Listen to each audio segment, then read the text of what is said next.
Fita adesiva elimina o coronavírus de superfícies. E ainda, cientista político avalia as trocas de ministros da saúde do governo Bolsonaro. E também você vai conferir a nossa agenda cultural. O Horizonte Notícia está no ar.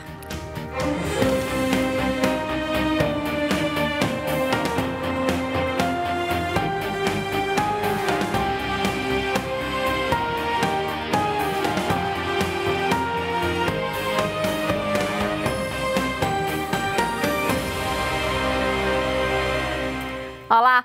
Uma fita adesiva capaz de proteger superfícies contra o coronavírus por até 28 dias foi criada por cientistas em parceria com a indústria têxtil de Jundiaí, interior de São Paulo.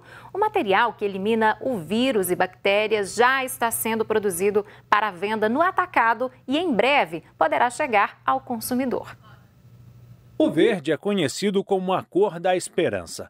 No combate ao coronavírus, essa ideia foi reforçada. É que uma fita adesiva que combate o vírus foi desenvolvida nessa cor. Nanoative é uma bionanotecnologia que foi aplicada em uma fita adesiva e transformou essa fita numa fita virucida, uma fita à prova do coronavírus, capaz de eliminar vírus e bactérias de uma forma imediata e com uma ação prolongada que passa de 30 dias. No fim do ano passado, a fita passou por testes e ficou comprovada a capacidade antiviral e antibacteriana. A vantagem da nanotecnologia é que ela dispensa a necessidade do uso de álcool ou solvente. Os testes vieram da Unicamp e da Quasar Bio, utilizando um laboratório da USP. E além desse teste de laboratório, nós aplicamos ele em Viracopos, no aeroporto, inclusive no terminal de cargas, onde tem uma circulação grande de pessoas e diferentes níveis de sujidade e temperaturas diferentes. E em todas as situações, nas coletas semanais que fizemos por 4 semanas, a gente conseguiu então confirmar a eficácia do produto mesmo em todas essas situações. A fita foi desenvolvida em parceria com a Universidade Federal de Minas Gerais. Com o sucesso dos resultados apresentados após os testes, outros produtos tendem a receber a tecnologia. Essa tecnologia ela já foi desenvolvida, formulada em produtos como gel para as mãos, com o diferencial de criar uma espécie de luva invisível antisséptica capaz de te proteger do vírus por várias horas, nesse caso por pelo menos 6 horas, já confirmado em vivo, nas mãos das pessoas. Já fizemos formulações para filtros de ar-condicionado, temos laudos que comprovam eficácia em papéis, o que significa que a gente pode desenvolver, por exemplo, embalagens de alimentos à prova de contaminação. E o apresentador Giovanni Rodrigues traz agora para a gente, direto lá do estúdio da Rádio América M750, os destaques da programação da rádio para esta quinta-feira. Bom dia, Giovanni. Muito bom dia, Síria. Bom dia a todos. Vamos começar falando aqui dos destaques do Tribuna Livre, daqui a pouquinho às 11 da manhã. Apresentação comigo, Giovanni Rodrigues. Estou esperando você hoje às 11 da manhã, tá bom? Olha só, hoje no Tribuna Livre vamos falar um pouquinho aí sobre política local, nacional, cidades e muito mais aí para você daqui a pouquinho às 11 da manhã. Olha, o Corpo de Bombeiros Militar de Minas Gerais lançou uma campanha de prevenção de incêndios em lotes vagos. Você sabia que mais de 41% das ocorrências de incêndios em vegetação atendidas pelos bombeiros são de incêndios em lotes vagos? Estes aí serão os destaques aí do programa Tarde Viva, hoje a partir da 1 da tarde, com Janaína Regiane. E nós estamos no ano de São José, declarado pelo Papa Francisco. E amanhã, sexta-feira, dia 19 de março, é o dia desse santo tão querido, né? Que é o esposo de Maria, o pai adotivo de Jesus, o protetor dos trabalhadores, enfim, muitos atributos do santo da divina providência. E o Falando de Vida de hoje, desta quinta-feira, destaca a história e devoção a São José, em entrevista com a irmã Helena Coraza, do livro 10 Dias com São José, a partir das 4h30 da tarde. Você não pode perder, viu, esse programa com a jornalista Lina Freire. Fique ligadinho a partir das 4h30 da tarde. A Comissão Missionária para Edifícios e Condomínios da Região Episcopal Nossa Senhora da Conceição, a RENSC, promove encontro virtual neste sábado, dia 20 de março. Você vai conferir todos os detalhes no programa Estação 750 com nosso amigo Genesi de Oliveira, tá bom? Toda essa programação, você já sabe, você acompanha na Rádio América M750, também na Rádio Cultura M830 e pelo aplicativo Rede Catedral. Síria. Certo, Giovani, muito obrigada pela sua participação. Amanhã o Giovani volta, sexta-feira, para trazer mais destaques aí da programação da rádio, amanhã, já para o fim de semana todo. E o André Cristino já está por aqui, vai nos atualizar sobre as principais notícias desta manhã de quinta-feira. Bom dia, André. Bom dia, Cira, bom dia a todos. Vamos começar, como sempre, nos últimos tempos, falando da situação do coronavírus. Aqui em Belo Horizonte, a situação dos leitos é preocupante, né? A rede particular já entrou em colapso. De acordo com o balanço divulgado ontem pela Secretaria Municipal de Saúde, a ocupação de UTIs da rede particular está em 102,8%, ou seja, todos os leitos que tinha na cidade já foram ocupados, foram criados novos leitos e eles também já foram ocupados. Na rede pública faltam apenas 35 leitos na capital de UTI a serem ocupados, já é uma taxa acima de 91% de ocupação. Vamos ver os números gerais, então, desse balanço que foi divulgado. Hoje a taxa de transmissão na capital está em 1,26%, a ocupação geral de UTIs, somando o SUS e a rede particular, está em 96,6% e a ocupação de enfermarias está em 79,3%, muito preocupante a situação. Vamos ver os números gerais de casos já confirmados, são 127.038 na capital, com 2.957 mortes. E vamos ver as vacinações também. O número de vacinação ainda subiu pouquinho, né? Ontem o estado recebeu mais algumas vacinas, mas já são 177.134 pessoas imunizadas com uma dose na capital, 77.207 receberam as 2 doses. A situação complicada dos números em alta não são só em Belo Horizonte. O estado de Minas Gerais também passa por um momento bem complicado. Alguns municípios do interior, inclusive, estão com risco de falta de oxigênio. Aqui que a gente viu acontecer em Manaus, está acontecendo aqui próximo. Santa Bárbara, por exemplo, já pediu doação, porque o problema não é nem tanto a falta do oxigênio, é a falta do cilindro para se colocar o oxigênio e distribuir para os municípios. Inclusive, na coletiva dessa semana, o secretário de Saúde, de Estado de Saúde, ele disse que havia esse risco, sim, da falta de oxigênio. Vamos torcer para que não ocorra, para que consigam resolver essas demandas e que não falte o oxigênio, porque é muito preocupante a situação. E faltar oxigênio, as pessoas morrerem sufocadas, aí seria o fim. O Brasil registrou ontem o segundo maior número de mortes em 24 horas, 2.736 pessoas morreram.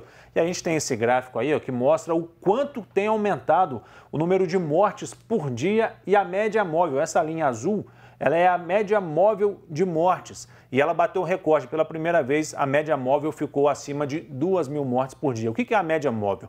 A gente pega 7 dias, soma-se o número de mortes nesses 7 dias e divide por 7. E aí você tem a média de um período. Então vem subindo a cada 7 dias, ou seja, a cada semana. Tem subido essa média e ontem nós batemos a triste marca. Essa média superou as 2.000 mortes por dia.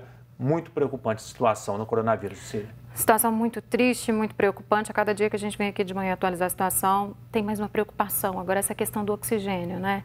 Cada vez mais complicada e aí a gente não cansa de reforçar a importância da gente cumprir aquelas determinações de manter distanciamento, usar máscara, álcool em gel. Agora que Belo Horizonte, né, não Belo Horizonte, o estado entrou na questão da onda roxa do Minas Consciente, então tem o toque de recolher. Ontem a gente viu Belo Horizonte já bem vazia a partir das 8 horas da noite. Se cada um fizer a sua parte, vai melhorar a situação, vamos poder normalizar um pouquinho a situação. Agora, se continuarem fazendo festa clandestina, não respeitando as orientações do poder público, aí vai ser difícil. É verdade, estava bem vazia, mas eu tinha algumas pessoas insistindo em sair à rua, né? Para fazer o quê, gente? Vamos ter consciência, né? Vamos cuidar, vamos ter empatia com o próximo.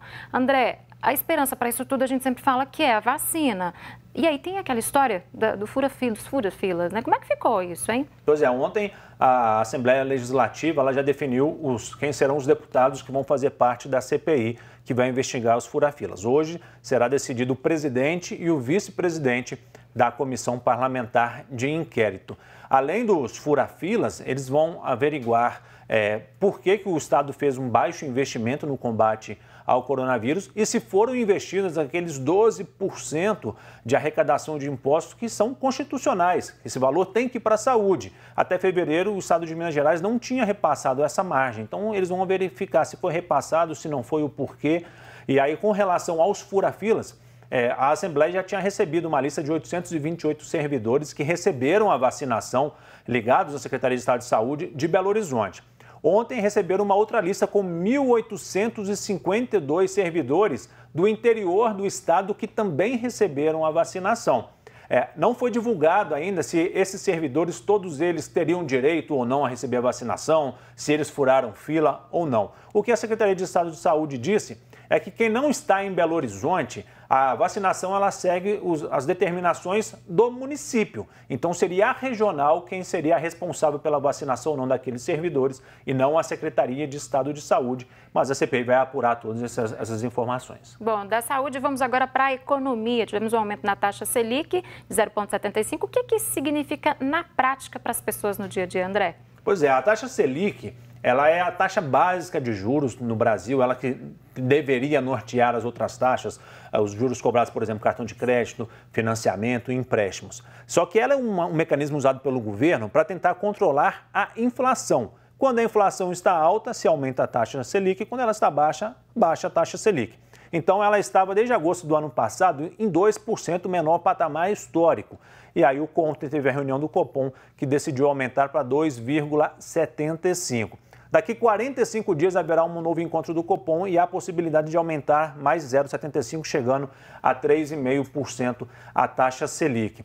Esse foi o primeiro aumento desde 2016. Desde 2016 a Selic estava em 14,25%, desde então veio só baixando até chegar nesses 2%. E aí a gente pensando nesse controle de inflação, qualquer um que for ao supermercado, por exemplo, já viu quanto que o alimento está mais caro, né? No ano passado, a inflação do Brasil fechou em 4,52%, é a maior inflação desde 2016. E neste ano, se a gente for olhar, né, a inflação dos 12 meses acumulados já está em 5,2%. Então, o aumento da taxa Selic é uma expectativa de conseguir frear essa inflação que tem aumentado. E aí, querendo ou não, aumentando um pouco, aumenta um pouquinho o rendimento da poupança, que é o principal investimento ainda do povo brasileiro, aumenta o rendimento daquelas contas de investimentos que as pessoas colocam dinheiro e vão rendendo em cima do CDI. Então, assim, para a população pode vir a dar um efeito. A curto prazo não muda muita coisa. Tá certo. Vamos fechando essa conversa hoje falando de futebol, André? Vamos fechando falando de futebol, né? Teve Copa do Brasil ontem. Tombense empatou em 0-0 com Nova Mutum.